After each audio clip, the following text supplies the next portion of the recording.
we'll talk about the lesson 23, global migration and its basic concepts. So at the end of the lesson, you should be able to understand the concept of global migration as an international phenomenon, learn the importance of global migration to the sustainable development goals, determine the categories and examples of migrants, and identify the main drivers of migration. Okay, so let us first define what is migration and migrant. So migration is the movement of people from one place to another, often for a significant period of time.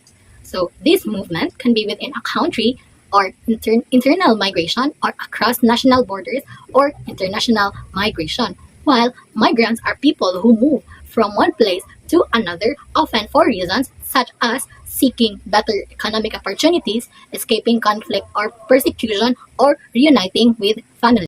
Okay, so to begin with, let us define what is global migration. So global migration is the movement of people across international borders driven by factors like economic opportunities, political instability, environmental changes, and family reunification. So it impacts both sending and receiving countries, contributing to economic growth and cultural exchange, while also posing challenges such as labor competition and social tension. So let's proceed to the migration and the sustainable development goals. So moving from one place to another is a big part of our life today, right? So it affects how countries grow economically and socially. The 2030 plan to make the world a better place is good at dealing with this because it, first, officially includes and understands the problems faced by people who move, and second, it looks at the issue from many different points of view to see how moving affects everything. In the book, there are 9 SDGs. First one is the SDG 3. This focuses on ensuring healthy lives and promoting well-being at all ages. The second is the SDG 4. This aims to ensure inclusive and equitable quality education and promote lifelong learning opportunities for all. The third one is the SDG 5. This seeks to achieve gender equality and empower all women and all girls. The fourth one is the SDG 8. So SDG 8 aims to promote sustained, inclusive, and sustainable economic growth, full and productive employment, and decent work for all. The next is the SDG 11. So SDG 11 aims to make cities and human settlements inclusive, safe, resilient, and sustainable. The sixth one is the SDG 13. So SDG 13 calls for urgent action to combat climate change and its impact. Then next is the SDG 16. SDG 16 aims to promote peaceful and inclusive societies for sustainable development, provide access to justice for all, and build effective, accountable, and inclusive institutions at all levels. The second to the last SDG is the SDG 17. So this focuses on strengthening the means of implementation and revitalizing the global partnership for sustainable development. And the last SDG is the SDG 10. So this calls for reducing inequality within and among countries. According to the International Organization for Migration, a migrant is someone who moves across an international border or within a country, leaving their usual place of residence regardless of, first, the person's legal status. This point highlights that someone's legal status doesn't determine whether they are a migrant. Second is whether the movement is voluntary or involuntary. So this point acknowledges that migration can be a choice or a necessity. The third one is what the causes for the movement are. So this point emphasizes that migration can be driven by a variety of factors, such as including opportunities, family ties, education, political instability, environmental changes, and more. So the last one is what the length of the stay is. So this point clarifies that a migrant can be moving permanently or temporarily. So from this definition, 2 categories of a migrant can be identified. The first one is the labor or economic migrants. So these migrants are individuals who move for economic reasons, seeking for better job opportunities or higher wages. So this category also includes people migrating for family reunification. The second is the forced migrants. So this category includes individuals who are forced to leave their homes due to conflict, persecution, or natural disasters. This includes asylum seekers and refugees. Let us define the forced migrants and the asylum seekers. So forced migrants are individuals who are compelled to leave their homes due to circumstances beyond their control, such as war, persecution, natural disasters, or other form of violence. So they are often forced to flee their homes due to threats to their safety and well-being, while the asylum seeker is an is a person who has fled their home country due to persecution or serious harm and seeks protection in another country. So they apply for refugee status and await a decision from the host country. Now, let's tackle about the drivers of migration. Drivers of migration are the forces which lead to the inception of migration and to the perpetuation of movement. Drivers of migration include economic, demographic factors, and environmental factors, and also social and political dynamics. And people may migrate to access a better economic employment and educational opportunities for themselves and also for their family.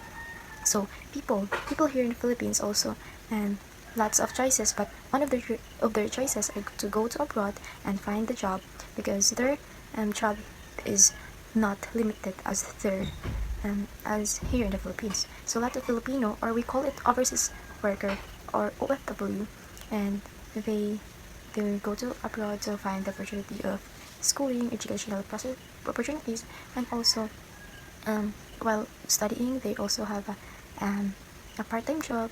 So they may move in response to crisis path and natural human-made, man-made, and increasingly in response to environmental change. So in drivers of migration, we have three types, which is the economic and demographic driver, environmental drivers, and last we have human-made crisis.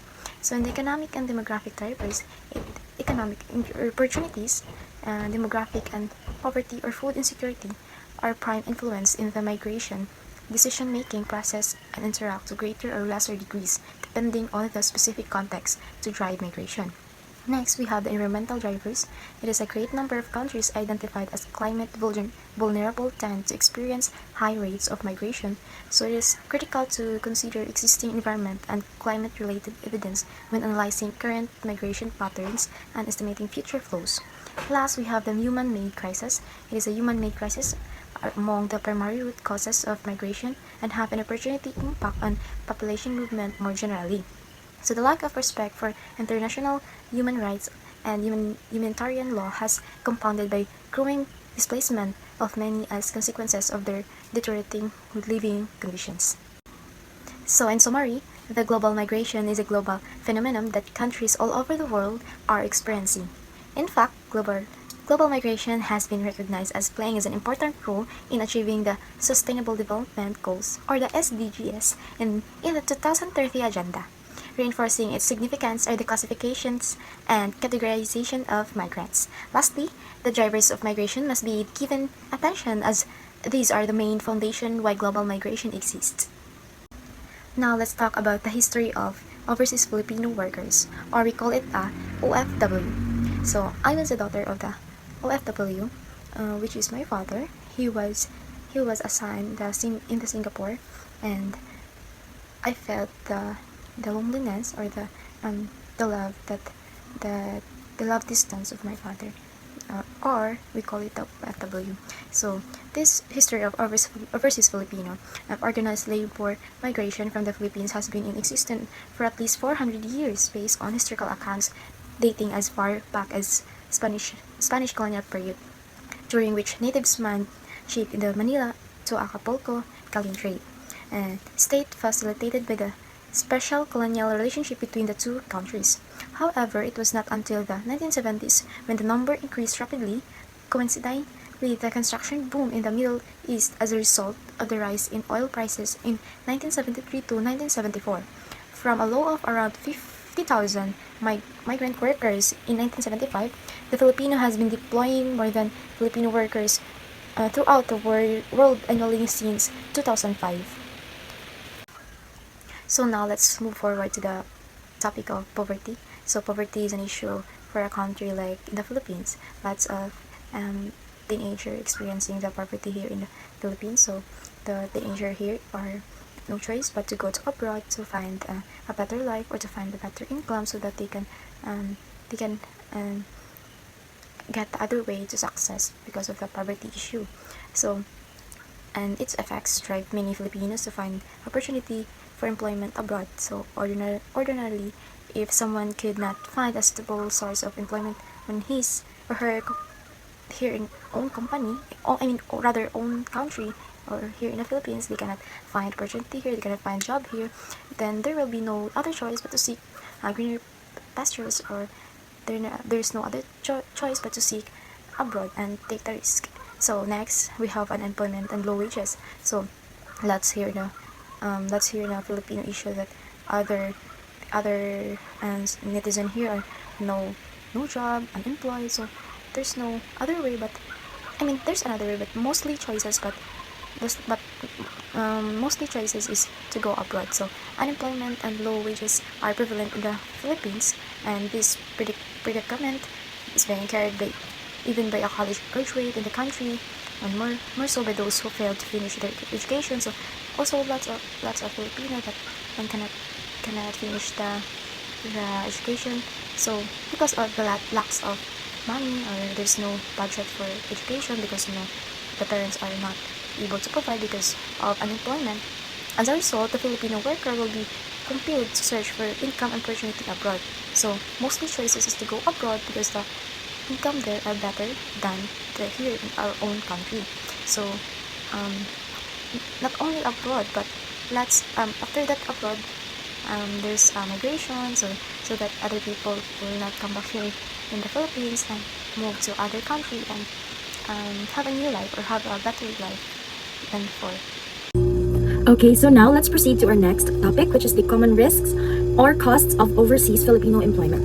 Alright, so we all know that our OFWs also have these risks, maybe mga things na makabutang nila in danger. Like for example, the first one, violence and abuse. Daghan na tag mga nahiringan or nasaksihan ng mga balita about this topic nga giabuso ang worker dito, naay gipatay, naay gikulata, rape, and so whatever. Daghan na jud kay panghitabo.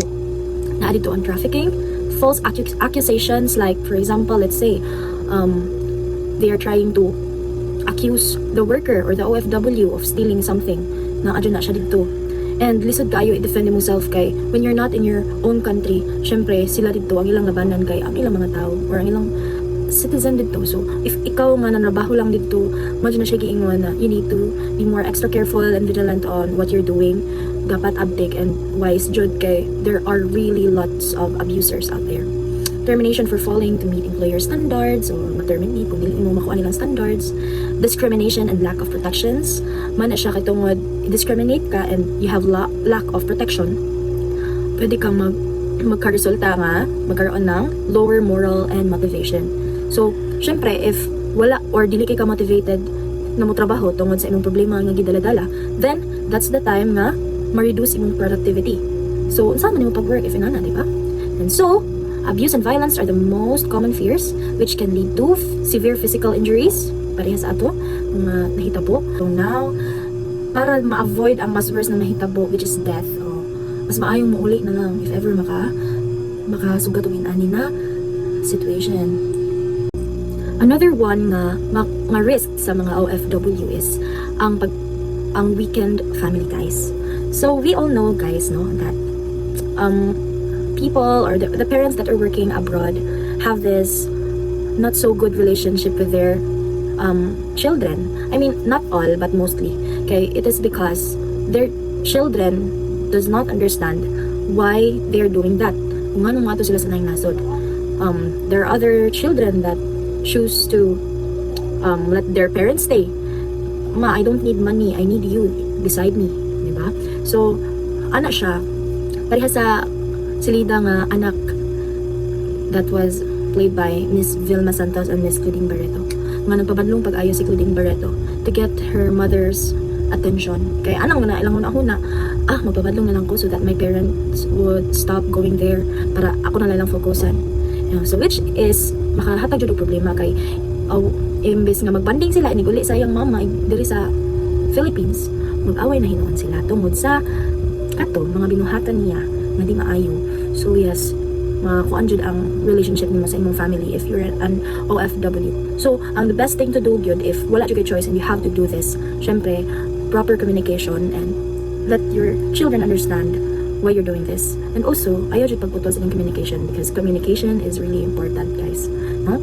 You don't know imong anak has a problem here in the Philippines and wala ka diha, you don't know what's happening to her, di ba? or ikaw po nga anak, your mother has a problem, na siya problema, and kung silang gihapon ko pabadlong, di ba? So dapat magtinabangay because it's the both of you suffering from this situation, okay? You both miss each other, and yes, mo na siya. So long separation creates a gap between parents and children, with toddlers and preteens being most affected. Marital relationships are at risk due to distance, leading to extramarital affairs, broken families, harming children further. Kani, usasad ni, kanong magkabit-kabit guys. Kitungod, ang asawa, nag-work dito, OFW, so ang bana nga nahibiling, nagkabit-kabit dire. Or kung di, ang katong asawa nga neto dito, nagkabit-kabit dito. Or vice versa. It's really, daghang kay risk ang kanino trabaho. And so, wala mo tayong choice, we have to suffer or we have to sacrifice good. If you want nga magbunga ang inyong trabaho dito, if gusto mo nga, di ba, the reason why you're going there, para mahaon mo sa kahirapan. So if you want that to happen, always think of the good things and try to avoid doing the bad things or, the temptations. Stop that, kay para okay ang flow sa inyong relationship. Okay, so since ang mga Filipinos or daghan magiging mga OFW, right? Because we are in demand in that part diri sa Philippines because dito sa aking nasod in demand ang mga Filipinos because we're the skills, right? We are caring, and also hanay gid imong trabaho ang mga Filipino. So we also have this relevant laws covering overseas Filipino workers. Okay, so first is the Migrant Workers and Overseas Filipino Act of 1995, or RA 8042. So this is what it does sa mga OFW. It protects the rights and welfare of overseas Filipino workers, OFWs, ensure fair treatment and safe working conditions, provide legal assistance to OFWs, promote the overall welfare of OFWs abroad. So syempre, as I am really happy to know nga naa sila ani. They have the right. Kay daghan jud kayo mga abuse, mga hitabo dito. So then, knowing nga naaday naka-back up nila, so pwede na nato mahatag ang justice sa mga possible mahitabo sa atong kababayan dito sa nasod. Alright, so the second one is Omnibus Implementing Rules of RA 8042. So this provides detailed guidelines to implement the Migrant Workers and Overseas Filipinos Act of 1995. Okay, so the third relevant law covering OFWs is Overseas Workers Investment, or OWI Fund Act, RA 7111. So this one establishes an investment fund to support the economic welfare of OFW. So more on sa kung ano siya financial, no? Kay lagi they're working there. There's nagsweldo sila, makasweldo sila dito mga dollar, and so nasa sila yung mga investment fund jud para masuportaran ang ilang welfare. Okay, so the fourth one is Presidential Decree number 1809. So this amends provisions of PD 1694 to strengthen the welfare fund of overseas workers. So again, about na po ni sa welfare sa atong mga OFW. Okay, next is so the fifth is Presidential Decree number 1694. So this creates and organizes the welfare fund of overseas workers to provide assistance and services. Same as lagihapon siya sa mga niagi ng mga relevant laws. It always talks about their welfare because that is the most important thing good. It's their welfare, guys. Okay, so 6 is Batas Pambansa Bilang 79, establishes the Commission of Filipinos Overseas to address migrant welfare and reintegration. Next is our seventh is Executive Order number 797, creates the Philippine Overseas Employment Administration, or POEA, to manage recruitment and overseas employment. So kani sila dili ay madani mga nag-manage sa atong overseas employment, kani mga agencies pa. Yes, I think so. Sila na. Para syempre kita nga mga Filipinos, it won't be kanang hard for us to find job out there para mag-OFW. Sila niya. So here sa okay, so ang 8 is POEA rules, February 4, 2002, regulates the recruitment and employment of land-based OFW. So, connected na siya ni 7. Alright? Our ninth relevant laws is POEA Rules, May 23, 2003. It governs the recruitment and employment of Filipino seafarers. And the 10th is Executive Order number 247. It reorganizes the POEA for better administration of overseas employment services. So, para mas nice daw dito yung administration ba, ano siya ang executive order na gihatag para sa atong mga overseas employment services. Oh yeah, ano siya? Our 11th is the Medical Care Program of OFWs, or DOLE, Order Number 4, 2001. It provides medical benefits for OFWs and their dependents. So it's good, no? Na sila medical program or medical benefits, because we all know that our parents works hard and they tend to forget rather their health. So it's good that they have this for them to also check themselves. Kaya they always think about their loved ones and they forget themselves. Yeah, syempre, it's not good, guys. How will you be able to help if dili ka in good condition, diba? So you always check yourself, your health, para makatabang ta sa lain tao. And also para ma-witness na to ang mga achievement sa atong mga loved ones, and makita na to ang pagbunga sa ato ganing pag hard work kay nagsikit og trabaho tapos masakit lang tadiha, maunsa ra tadiha, di na to masaksihan. Like, what's the point of working hard, right, if dili man din nato na matamasa? So we need to take care of ourselves. 12 is guidelines for overseas performing artists. So, set standards for training, testing, certification, and deployments of performing artists abroad. Performing artists abroad. Mga artista mo. Yeah. Alright, so the last one, the 13th, is DOLE Department Order Number 10, 2001, establishes additional regulation to ensure the protection and welfare of OFWs. Okay, so ano siya, if ever gali na yung mga ganap ng gibuhat sa imuha dito sa laing nasod, and so you can always report na ano tayong mga laws that covers our OFWs, and this would really help them to fight for their justice, diba? As a human, diba? We all have this human rights. So that's it for our report. Thank you for listening, and I hope you learned something. Bye!